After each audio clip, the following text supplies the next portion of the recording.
Isang mapagpalang umaga po sa bawat isa po sa atin. Good morning po. Ngayong umagang ito muli po magbibigay po ang ating Panginoon ng kanyang salita para sa bawat isa sa atin na mapanghawakan po natin sa buhay po natin sa buong maghapon na ito. Ito po ay may patungkol po sa pagsubok ng bawat tao. Amen po. Ito po ay makikita sa unang Korinto chapter 10 verse 13. Tara po, atin pong pakinggan ang ating morning Bible verse devotion na ibibigay sa atin ni Lord. Sabi po dito sa unang Korinto chapter 10 verse 13, hindi dumating sa inyo ang anumang tukso kundi yaong matitiis ng tao. Tapat ang Diyos na hindi niya itutulot na kayo tuksuhin ng higit sa inyong makakaya, kundi kalakip din ng tukso ay gagawin naman ang paraan ng pag-ilag upang ito inyong matiis. Ulitin ko po, unang Korinto 10:13, unang Korinto chapter 10 verse 13, hindi dumating sa inyo ang anumang tukso kundi yaong matitiis ng tao. Tapat ang Diyos na hindi niya itutulot na kayo tuksoin ng higit sa inyong makakaya, kundi kalakip din ng tukso ay gagawin naman ang paraan ng pag-ilag upang ito'y inyong matiis. Ibig sabihin po dito ng salita ng ating Panginoon na ang tukso na tinutukoy po dito, ito po yung mga pagsubok na pinagdadaanan po natin. Amen? Minsan may mga pagsubok tayo sa ating mga buhay na inaalaw po ng ating Panginoon. Katulad na lamang po sa buhay po ni Job, na kung saan si Job po ay tapat na nagmamahal at naglilingkod sa ating Panginoon. Sumusunod siya sa Diyos. Nasubok po siya para makita yung pananampalataya na meron po si Job sa Diyos. Ganon din po tayo. Iba po, sa buhay po ni Job, ang daming dumating sa kanyang pagsubok.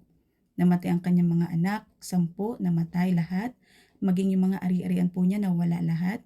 Even ang kanyang asawa, ano pong ginawa sa kanya? Hindi po siya inalagaan, hindi siya minahal. Ginawan pa siya ng hindi maganda. Pinagsalitaan pa siya ng masakit laban sa Diyos. Even ang mga kaibigan po ni Job, di ba po, pinag-isipan siya ng hindi maganda at pinagsabihan siya ng parang dahil sa nangyayari nga daw kay Job, yun nga na baka nagkasala si Job, kaya ganun yung nangyayari. Yun ang sinasabi ng mga kaibigan niya kay Job. Yun ang sinasabi ng mga kaibigan ni Job sa kanya. And then, yun nga po, nagkasakit pa si Job ng maluba. Di ba po? Kaya, ang ginawa po ni Job, imbis na talikuran niya ang Panginoon, nagpatuloy siya sa Lord. Naging faithful po siya kahit ano man ang mangyari. Kaya dumating po sa time na ang dulo ng buhay po ni Job, pinagpala po siya ng Panginoon. Di ba po? Kaya sa buhay po natin, anuman po yung mga pagsubok na kinakaharap ng bawat isa sa atin, matindi man ito o simple lang, di ba po? Lagi tayo magpapasalamat sa Panginoon. Papurihan po natin siya. Amen? Dahil sa mga pagsubok na yan, daan po tayo mas lalong titibay sa ating pananampalataya, pagkapit at paglapit sa ating Panginoon. Amen po, kapag tayo po dumaranas ng mga matitinding pagsubok, ang tanging natin gawin is manalangin, magbasa ng kanyang mga salita, mag-aral ng salita niya, dahil dyan tayo kakausapin ng Lord. Magpuri, sumamba sa Panginoon sa pamagitan ng pag-awit. Amen? Katulad po ni Pablo at ni Silas, sila po ay nakulong at dumaranas ng matinding pagsubok. Amen po, nakalaya sila dahil sila ay nagpuri, 'di ba po, sa ating Panginoon. And then, sabi dito, na hindi niya itutulot na kayo tuksoy ng higit sa inyong makakaya. Binibigay din sa atin ng Lord yung mga pagsubok na yan dahil alam ng Diyos na kaya natin at malalagpasan po natin yung mga pagsubok na ating nararanasan sa buhay. Sabi niya dito, kundi kalakip din ng tukso ay gagawin naman ang paraan ng pag-ilag upang ito inyong matiis. Tutulungan tayo ng Lord upang ang mga pagsubok natin sa buhay ay malagpasan po natin dahil kasama natin siya. Kumakapit tayo sa kanya ng mahigpit at pinapanghawakan natin ang kanyang mga salita.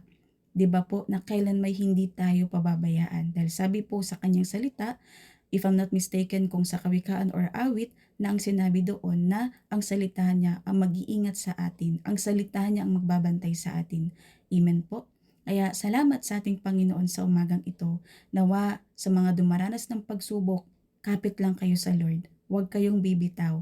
Amen? Ang Diyos ang kasama natin, ang kasama nyo. Hindi niya kayo pababayaan, hindi niya kayo iiwan.